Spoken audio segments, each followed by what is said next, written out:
Magandang gabi mga ka-protein. So, ngayong gabi mga ka-protein, mag-chest workout tayo. Tara. Ito pala yung pre-workout meal ko mga ka-protein. Tapos yan, kinain na natin. Bali, oats tapos peanut butter yan mga ka-protein. Tapos yan, nakikain din yung mag-ina ko mga ka-protein. Sarap na sarap sila eh. Tapos, ayun mga ka-protein, pinasok ko na yung mga gamit ko. Yung bench, tapos yung dumbbells lang. Tapos ayan, ang ginawa ko dyan mga ka-protein is 3 sets tapos 12 repetition. So ayan mga ka-protein, hindi pa tayo makapagbuhat sa labas kasi yun nga, dire-diretso yung ulan, umaga, tanghali, gabi.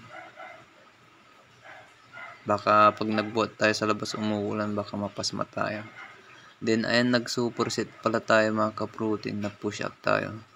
Bali, ang ginawa ko din dyan, 3 sets, tapos 12 repetition. Tuwing pagkatapos ko mag-bench press, mga ka-protein, sinusunod ko agad yung pag push up.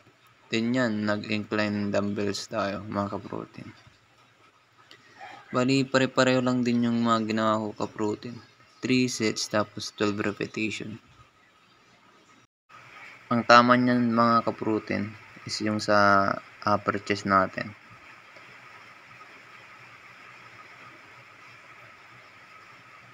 Then ayan, nag-superset ulit tayo ng ka-protein. Push up. Pag ganyang position pala mga ka-protein is sa upper chest yung target niyan. Pag nakataas yung paa natin. Pero pagka nakababa naman, yun yung buong chest.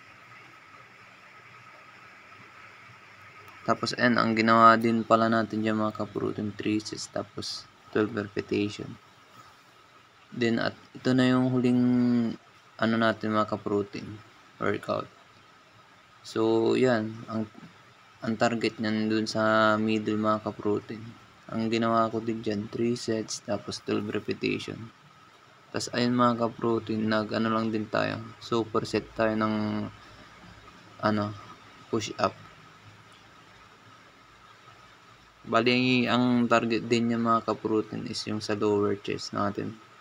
So ayun mga ka-protein, thank you sa panonood. GG.